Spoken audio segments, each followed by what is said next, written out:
had this account set for deletion.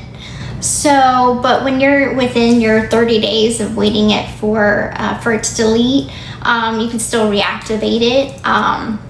So I had changed my entire platforms, as we know, to reflect more about the artwork that I've been working on and less about my personal life. So when I did that, I thought it would be a little bit more easy to manage. Turns out I was wrong. So what I did was I was like, you know what? I'm gonna delete it. If anybody knows me, they know the struggles that I have been going through with social media ever since I got out of prison. And that's what we're going to be talking about today. This live right here, oh, thank you, that's a cool hat. This live, oh, thank you so much, Miss Cat, for the galaxy. This live is going to be on the real. So I'm not BSing around. We're just gonna have some conversation on the real. So I've got my water here because I do get dry mouth. So I'm gonna be ready. And we're gonna do this thing. So yeah, I did just reactivate this profile. Like I said, it was set to delete. But since I was in my 30-day range, I was like, you know what? I want to do a live. I want to address some things.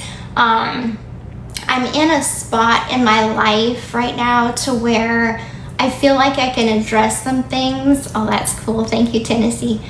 I'm able to address some things that I feel like I have been not able to address for specific reasons in the last year and a half, whether it be parole or contracts with the show. So now that I have none of those restrictions, you get the real me now. So, where should we begin? Goodness. Oh, thank you, Cherry Blossom. Okay, so I guess the first topic I want to talk about is the show. So I know a lot of you have been asking in my comment sections, is there going to be a season 3? Okay, so what happened with that is season 2 ended and we were not sure if we were going to get picked up for a season 3 or not. So we were in a time period of where it's like we're not filming.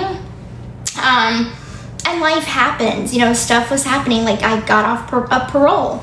And they wanted to make sure they captured that just in case there would have been a season 3. So we did film the day that I got off of parole. My friends were there, so they got to experience the whole filming process and everything. It was quite a night. I wish y'all would have been able to see that night. I know there was like little bits on social media. But we went hard. It was a lot of fun. I was happy to have my friends there to experience it with me. But I want to say when I was vacationing in Miami with my dad, Christy, Aurora, and Ken, I got a phone call from the network, and they let me know that there's not going to be a season 3, and the reason why is because Lifetime Network, their demographic of viewers have an age range, okay? And so their age range is above my, I guess, demographic. So I usually age range the demographic from like 18 to 30, whereas their network, their main viewers are usually in 40s and 50s. So they basically understood, and this is a problem that we had been having from the first season and the second season. We were seeing that a lot of the viewers that are interested in watching my story and watching my life unfold, we're part of a generation that has streaming. We want to watch it on streaming. Well, Lifetime is a network based on cable. And so there was so many people that's like, I can't find it. Where do I find your show?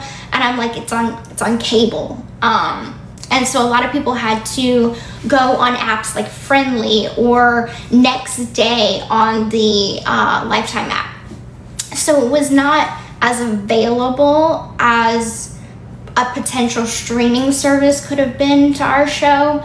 So in a sense, we, over the course of, these seasons, we started to see that the partnership between my show and the network, we tried to, make it merge in a way that it was mutually beneficial. But we were seeing that it just wasn't the right platform for my show because of the age demographic that is watching. So with that being said, I'm like, okay, I completely understand that. That's something that I had been voicing as a concern when I saw that viewership was lower for this last season. I'm like, there's a lot of people that want to watch the show, but they're like, I don't have cable. So after we made the decision to, break apart from Lifetime, it was a mutual understanding. I'm like, I completely understand. That makes complete sense. So then there was talk of, there's a lightning storm coming. Starting. Then there was talk about potentially looking for another network for our show to kind of reinvent our show where it was not Gypsy Rose Life After Lockup anymore.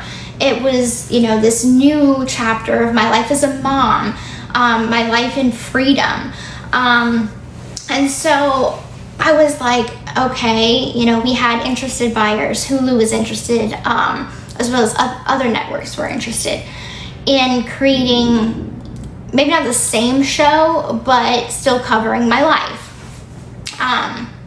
And so this opportunity came around where it's like, okay, I'm not partnered with a network, but I have the option to say, you know what?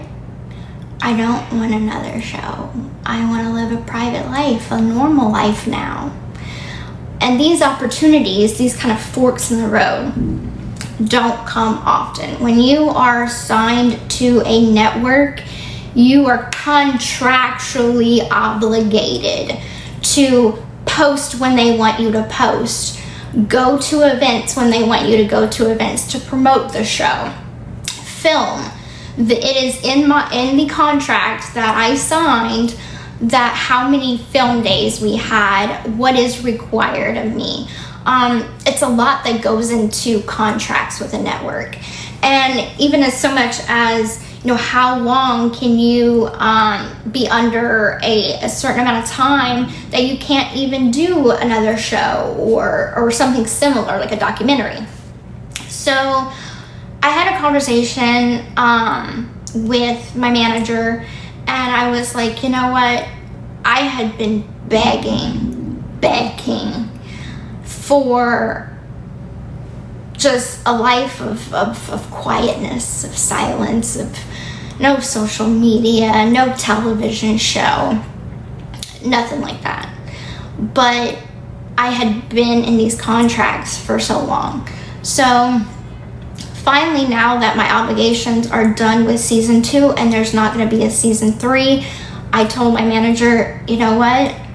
I don't want another show. I don't want you to pitch it to another network. I just want to be done. Can we just be done? And he's like, obviously he's my manager, so he's going to do what's in the best interest of, the bottom line, as well as to me. Mike and I go way back, and he's been a figure in my life that I respect him a lot, and I respect his opinions. But I was like, I understand where you're coming from, that there is a lot of people that is interested in my life. I understand that. But I'm also just me, and I'm just a mom. Like, I'm not a character in the act. I have a real life going on, and the people that film the show, they're great people. I loved our crew. Our crew was amazing.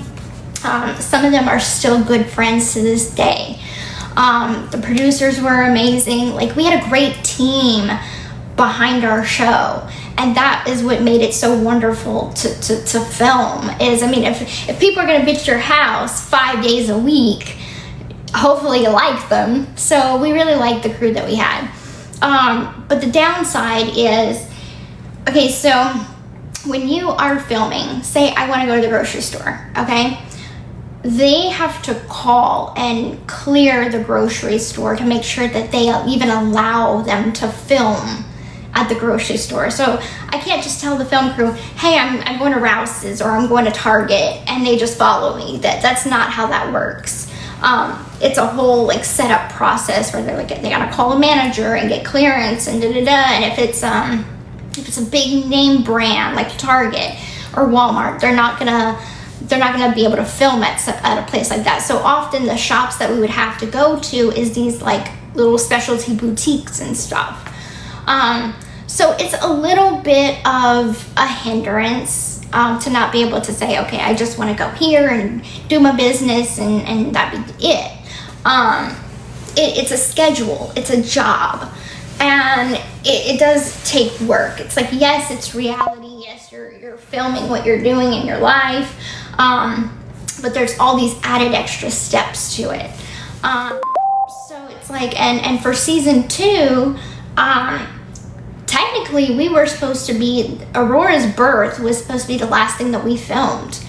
Well, Aurora had came earlier than expected. She was due on January 22nd, and I didn't expect to have her a few weeks early.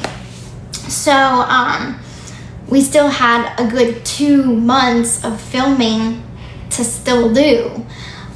You know, my hope when I did, I think it was Good Morning America, I was like, I don't want to have Aurora on film. I don't, if they get the birth, that is all that I'm giving them is the birth, and we're not even going to show her.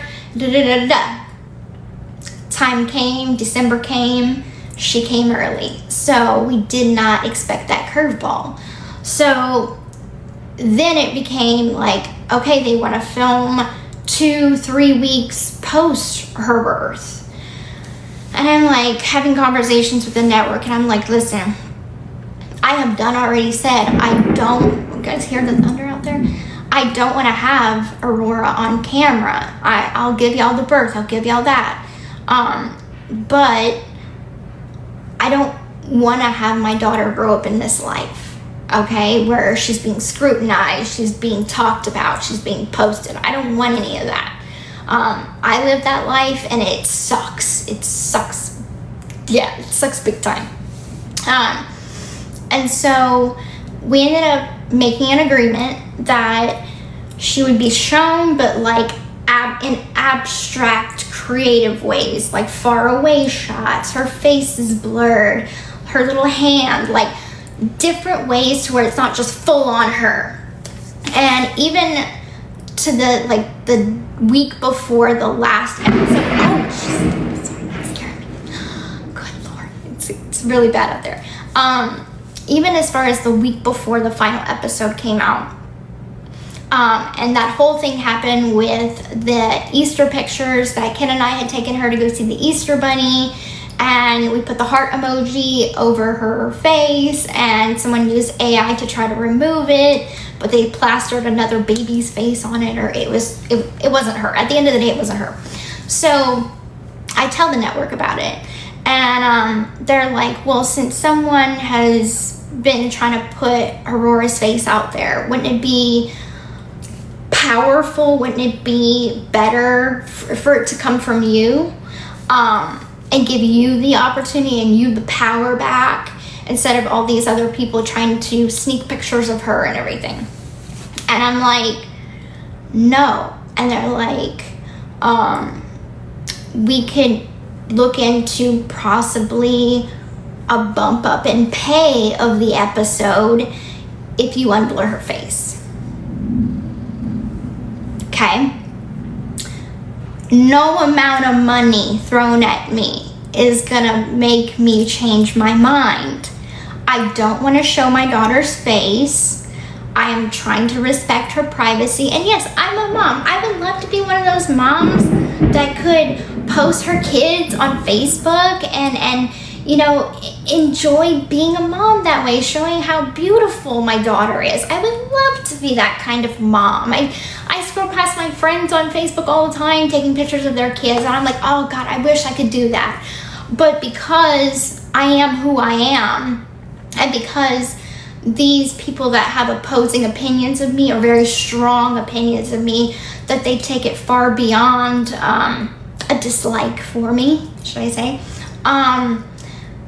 they take it beyond that, and I'm not gonna put her in that position.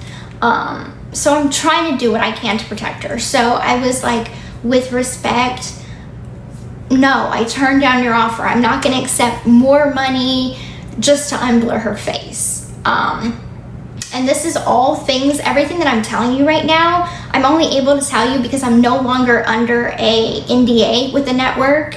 I'm no longer under any sort of like gag order where it's like, you can't talk about this, you can't talk about that. It would be a breach of contract if you do this or if you do that. It's all over now. So what you see is what you get now. The muzzle is off. So I'm now able to kind of tell you guys what I've been going through. Thank you so much. I didn't see the name who sent that. And so anyway, so that was that whole thing about unblurring or blurring, not blurring her face in the show. So it's another clap coming. So now moving on to, you know, like I was saying about potential season 3. I was like, well, how do you have a story about my life and not have my daughter in it? Like I said, I don't want to have my daughter grow up in the entertainment industry.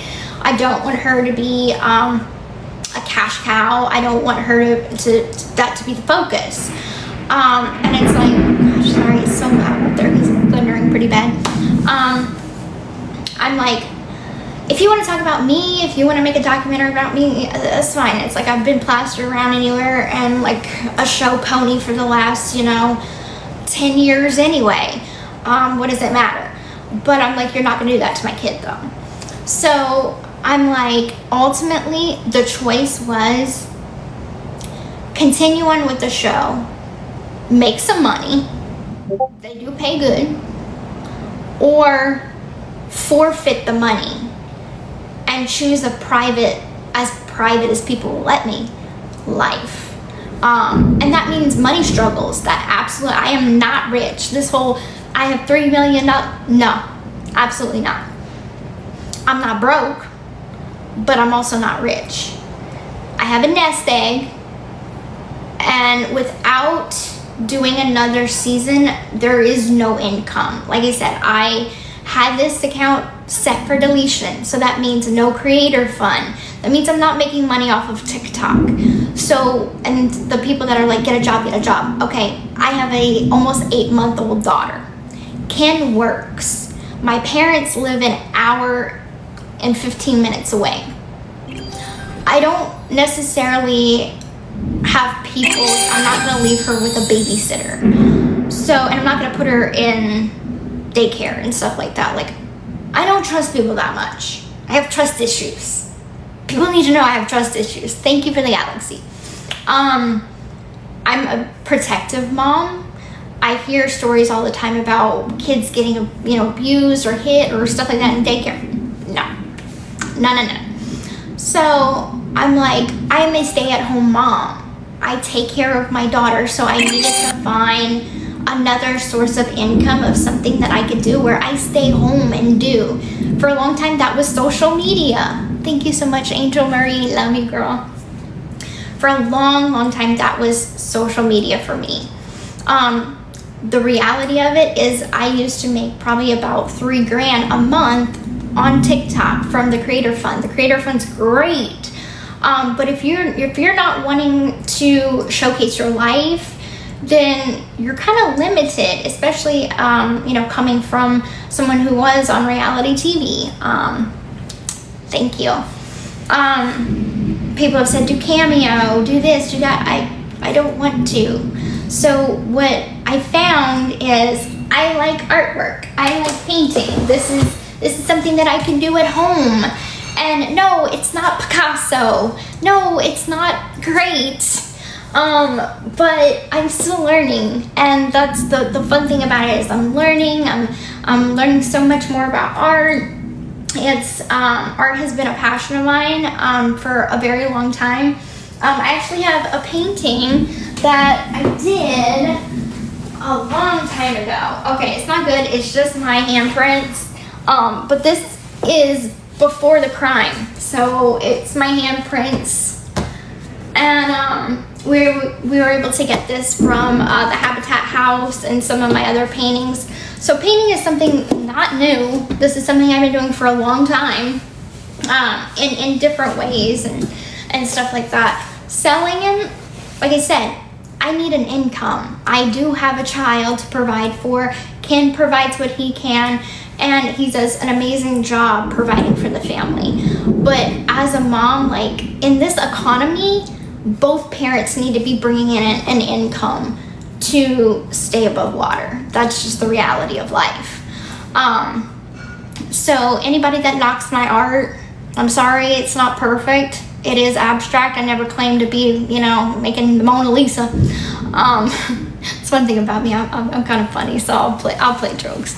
And I charge a lot. Yeah, I do. Caniformia is like, I buy mine at Target and it's $59.99, $57.99 before tax. So it's like, yeah, I do what I can to bring in any kind of income, because I'm at a disadvantage. If I, as someone who was in reality TV, as someone as well known as I am, you think I can go and work at Abercrombie and Fitch, whatever, or the mall and not get recognized?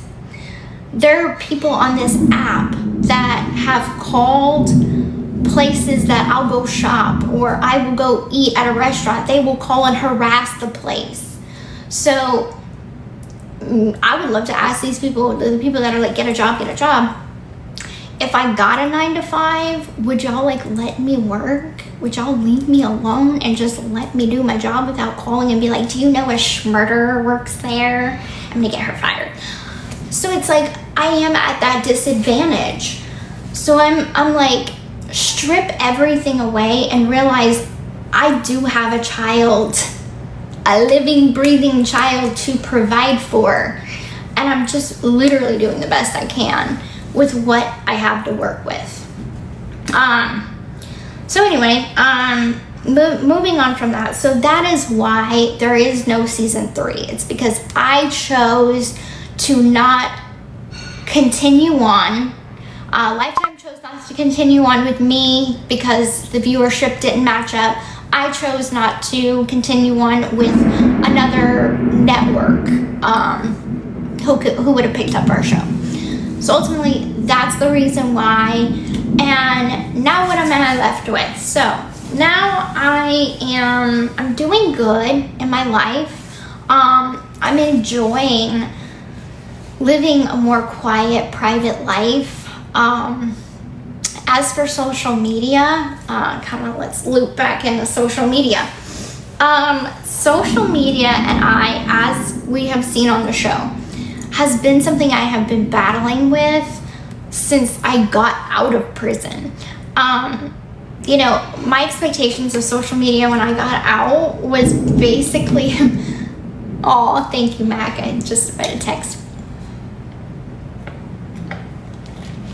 My expectations for social media when I got out was like, I want to post selfies. I want to play on Snapchat.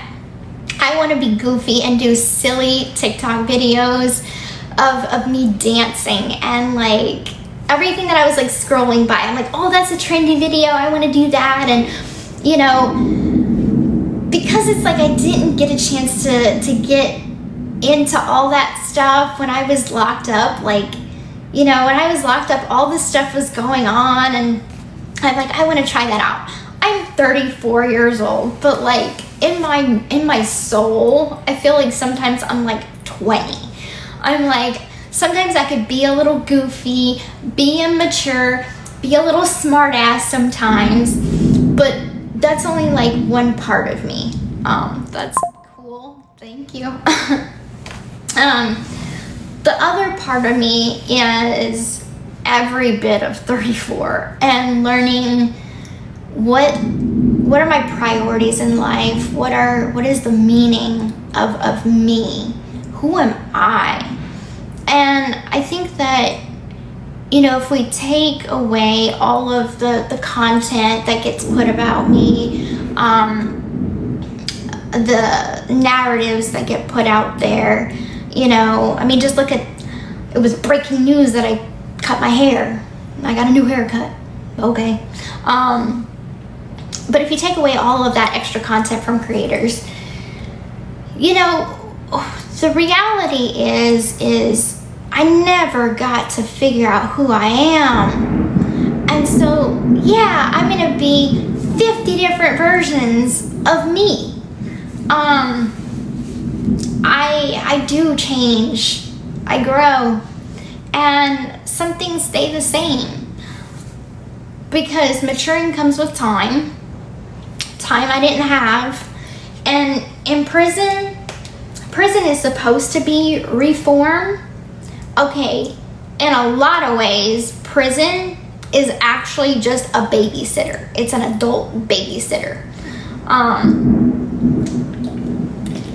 I have seen countless times of how the guards handle inmates' bad behavior, and to the people that are like that, for the people that are really wanting to better themselves, they honestly get something out of prison. But to the people that are just, we call them frequent flyers. So that just means they get out, they reoffend, they go right back. They do it and they do it and they do it. I've seen one girl come back 15 times. I'm not even gonna lie. I'm like, you again? When are you ever gonna learn? But that's unfortunately how it is. And you know, during COVID, it was really bad, because it's like they were trying to make sure that everybody didn't get COVID, but also that meant whenever somebody did something wrong, you know, segregation was filled because they were using it as quarantine for a while. You know, the prison does what they can, and with the programs. Like for me, I try to do as many programs as my prison would allow me to do. I did group therapy, which I got certificates in.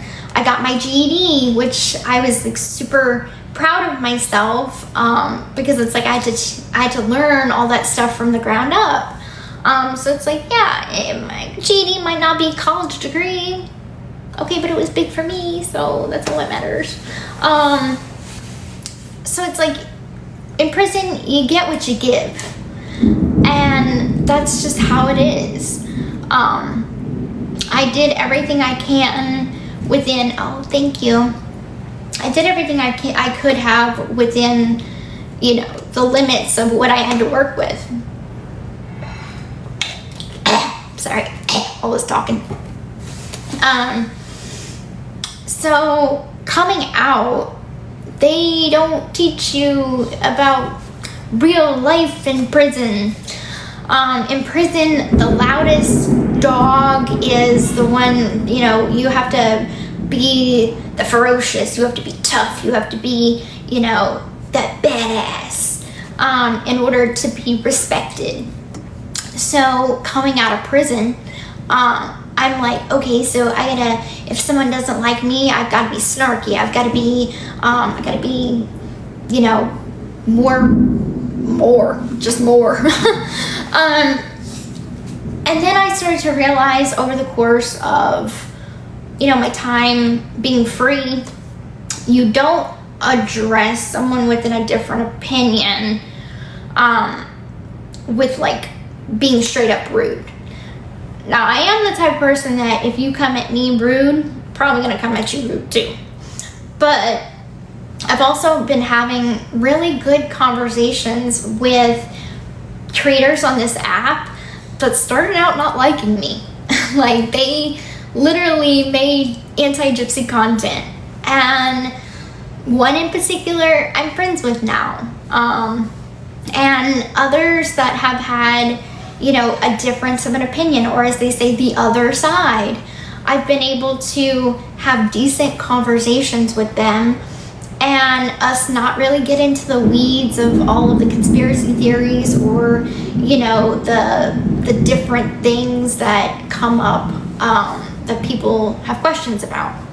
We're able to stay on topic of, yeah, TikTok is really ferocious sometimes. It's not for the faint of heart, and you gotta be strong, and you gotta stick to your guns and what you stand for. So anyway, all I'm saying is that, you know, I'm growing as an individual. I'm never gonna be perfect, and that's the thing about what I think I have been doing wrong this whole time, is I literally have been trying to be everything that people expect me to be. Like, when you get out, you need to advocate for prison reform. We expect great things of you, Miss Blanchard. You know, you need to advocate for Munchausen by proxy and this, that, and the other. And when I got out, you know who I had for contacts? I had the producers of my show. Yeah, I met Kim Kardashian. Yeah, she was really nice. We talked about my story. I did talk about my friend Amelia's story with her. Did that make it in the show? Of course it didn't. Of course it didn't, because I didn't get to choose that. But, you know, now I'm able to have communication with my friends in prison. So I was able to explain that to Amelia. But the fact is advocating, I don't even think half of anybody on TikTok knows what that even means or what they want from me. Because it's like, I have brought awareness to Munchausen by proxy. A, by sharing my story. B, by explaining what it is to people that probably don't know, or if they haven't heard it. And what I see in my comment section, we don't want a schmurder to advocate, go back to prison. And then I'll make a video about me, you know, dancing on my makeup. This isn't advocating. Why aren't you doing what you said you were gonna do? Okay, I am only one human being, and you're expecting me to come out and be freaking Wonder Woman over here. I am not Wonder Woman. And that's what I've been doing wrong this whole time is, you know, I try and fit into everybody's box that they want me to be in. Because ultimately, nobody wants to be hated. Nobody wants to be made fun of. Nobody wants to feel like the odd one out. But I have been doing everything but being myself on this app.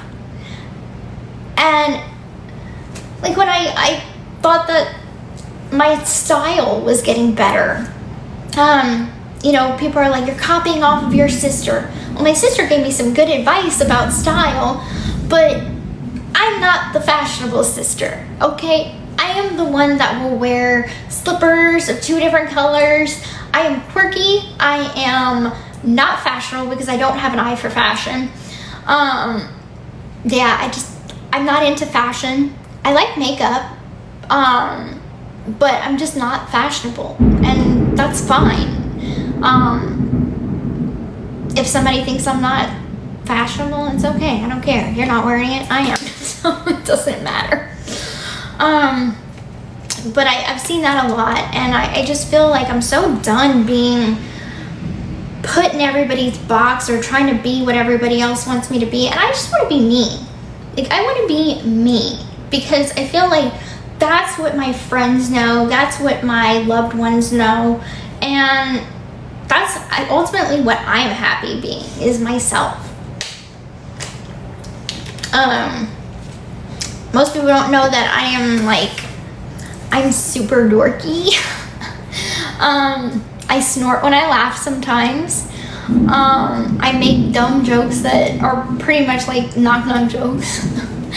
A lot of y'all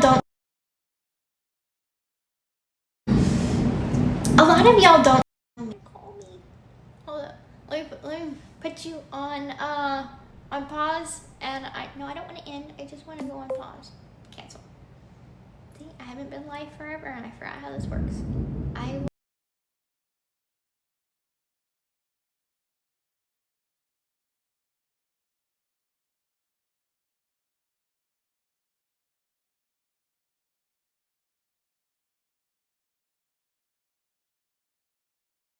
Like a fake account of mine and is streaming my live right now. They're relentless, I swear. So anyway, where was I? Oh yeah. So a lot of people don't know the real me, and that's because it's like I look at the comment section, and as much as people say don't look at the comment section, I look at the comment section. It's completely human to do. So I'm like, I'll read whenever people are like, you're not as fashionable as your sister. Number one, I'm not trying to be my sister. My sister is her own person. I'm my own person, and I'm okay with that. But that leads me into another kind of topic. My sister. So I have been seeing so often in my comment sections and videos about how I am so jealous of my sister. Okay, I'm gonna be 100 with y'all, okay? Absolutely did I used to be jealous of my sister. And I'm gonna tell you why. I'm gonna tell you when, and I'm gonna tell you why. So my entire childhood, since Mia was born till even when I was in prison, probably even right before I got out, I was jealous of my sister. Why? Because my mother always used to tell me, and this is one example, but I'm going to give you more.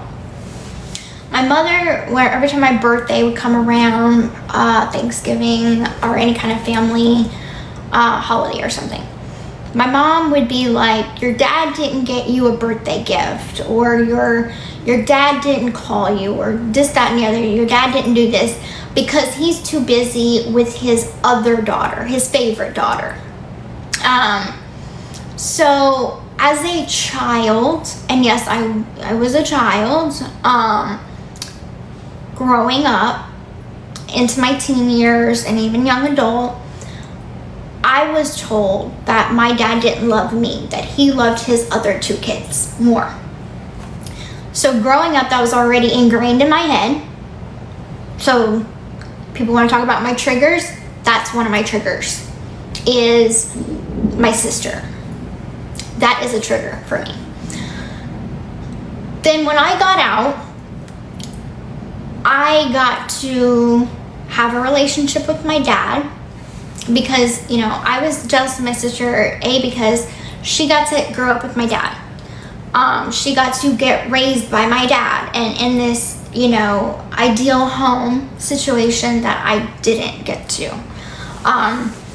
She went to prom, she went to school, she went to college, all things that, I thought, had I just grown up with my dad, I could have had those things too. But I didn't grow up with my dad. My life turned out very different from my sister's. And so that is the reason for the jealousy factor. And so when I got out, I got to have a relationship with my dad. I got to build on that. I got to, start living my life, not held back by my mother or held back by prison. But I got to start living my life and have a relationship with my sister and get to actually know her. Not from like the communication that we'd have in prison, like the phone calls. I got to actually know her. And then I came to realize that, yeah, our life turned out vastly different. We're we're sisters, but we are so different from each other. And I learned that that is okay. And I let all of that jealousy go. And I started to actually have a relationship with my sister, and she would help me out with style and all this kind of stuff over the course of, this last year and a half, whatever, 18 months. We were able to forge a bond with each other through all of that, and all of that got left in the past. And I am so proud of my sister for the person that she is today. She is my daughter's godmother. She's her aunt and she's her godmother. I made Mia the godmother, and my brother the godfather. And so the things that people like to throw at me is, you're not as good as your sister. You're not as, no, I'm not my sister, and I'm okay with that. I am okay with that. I am proud of my sister. When my sister was, and they filmed this for the show, but they did not air it. When Mia was moving from her place that she had to her new place, she needed to get her feet on the ground whenever she started her new job. And so Mia actually moved in here with Ken while I was still on parole. And it was only for a few months, but that's what family does for each other. And she was living in this room. This was her room. My new room was her room, temporarily. She was at work a lot of the time, so she'd just come here to sleep. A lot of times she would be traveling back and forth to Lafayette. Her boyfriend would come stay for a little bit. It's just what family does. So anyway, I think it's so funny that people are like, yeah, you're so jealous of your sister. If I was so jealous of my sister, would I have let her move in with my boyfriend when I wasn't even living here? No. A, I trust my boyfriend, and B, I trust my sister. It's what family does for each other.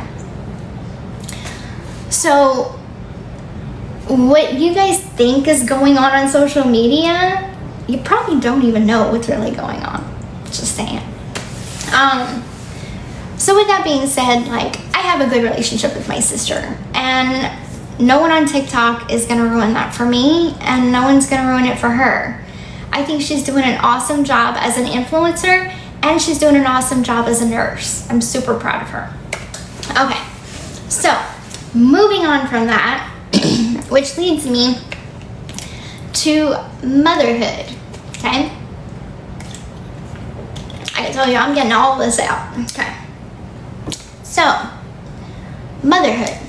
My daughter is almost 8 months old, and she is the biggest blessing I've ever had in my life. When I tell you, I never will ever regret having my daughter. I feel like when I got out, I hit the ground running. Originally I was on birth control pills and I forgot to take them. So when I was on Natasha's live, me and Ken were on Natasha's live, and I was like, I'm on birth control. Yeah, I was, but I forgot to take it. And which is how I got pregnant. And so anyway, being a mom has shifted my whole priorities. And I'm not going to say that become a mom after, not having a great relationship with my mom was easy. It wasn't. It wasn't at all. I still remember, I probably talked about this on another live, is I was holding her and she was a couple weeks old, and I'm like, I don't understand how anybody could hurt a child. I don't. Every time I read a story on Facebook or on social media, and you read about these parents that got arrested for, hurting their kid, their baby, and I'm just like, I cry, and I'm like, this, God, number one, being someone who grew up in abuse, it may not be the bruises and all that kind of abuse, it's not that kind, but anytime you do anything to harm a child, like, God, I don't understand people like that. I don't, and I just don't think that those people, they need to be, not parents. Just saying. I'm just a big person on, like, don't hurt children. Number one, for what I went through, and number two, I have a baby girl, a sweet baby girl that I love so much, and she's growing and she's making milestones, and I just love her so much, and I just want to protect her from, all this craziness on TikTok and the craziness in the world.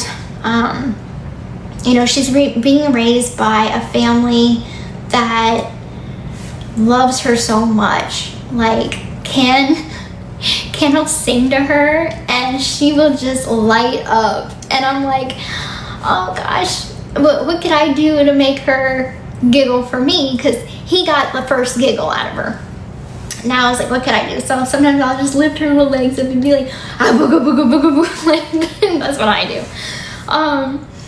Being a mom is definitely is I think something that brings me down to earth.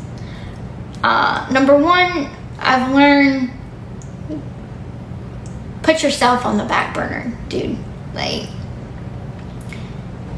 I understand why so many of my friends, and even Christy and my dad, was like, whenever they film them, don't get pregnant.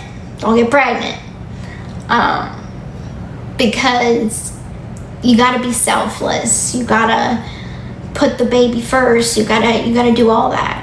You gotta do what's right. And they were like, go live your life. I understand why they say go live your life now. Because it's like, yeah, I can't go and shop at the mall whenever I want to and do all this kind of stuff, spend $1,000 at the mall and anything like that. But you know what? I still find myself going shop and spend a lot of money. Now I'm close for her. It's just my priorities have shifted, and my constant thought that I always think to myself is, like I said in my book, and I'm just gonna get all choked up. Like I said in my book, is that, if I do nothing else right on this godforsaken planet, I hope that I can be a good mom to her. I truly, truly just want to be a good mom.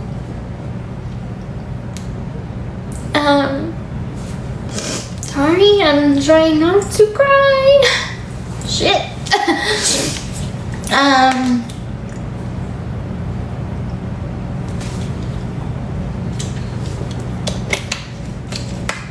It sucks that she's at a disadvantage, being my daughter. Because, yeah, my name is Gypsy Rose Blanchard, and I am a convicted murderer. Yep. And I did the time. I did the crime, did the time, did my time on parole. Case is closed. I owe nobody else anything. I don't owe anybody a fucking thing. What I owe everything to is my daughter. My daughter, who has healed so much of my pain.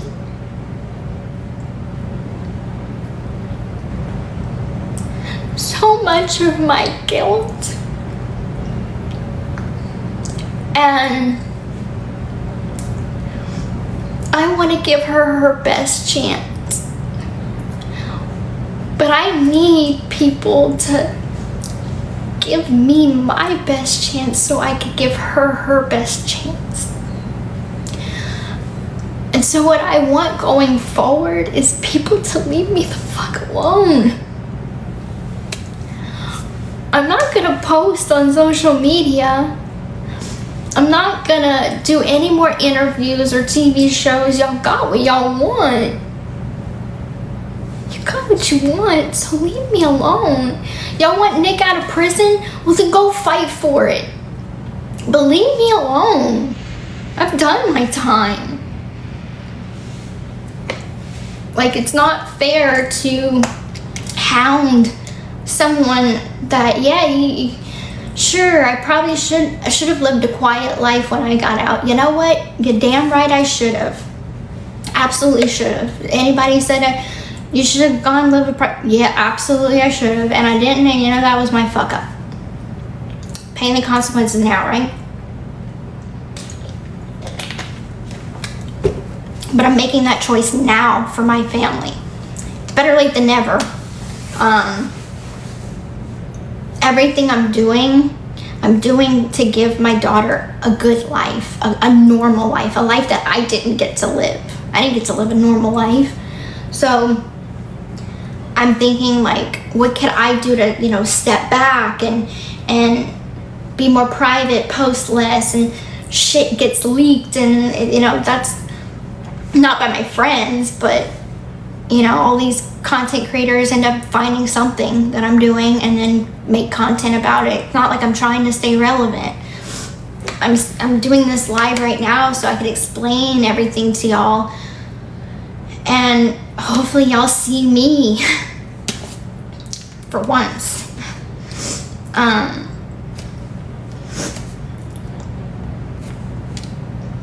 I don't want to be a public figure, and I'm not required to advocate. It's not that I don't care about people in, you know, bad situations. I do. I care about people. But also, nobody appointed me the savior of the world. And I feel like that was put upon me when I got out. And I misspoke, saying I want to be an advocate. I want to help people, because it's like, I have a good heart and I do want to help people, but I don't have the connections to help people. I don't know any representatives in the House of Law. I'm not friends with government officials. I can't make laws change, can't make laws happen. You know what I have? I have a voice. And I felt like I came out, I spoke, and I did what I could to try to be perfect for everyone. And all I ever got was invalidation. And so now I'm just done. I'm just done. And I'm enough for my family, I'm enough for Ken, and I'm enough for my daughter. That's what I'm enough for. And that's just fine for me.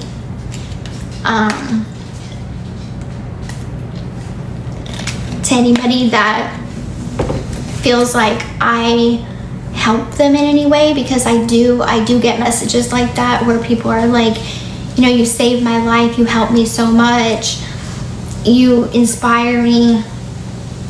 Thank you.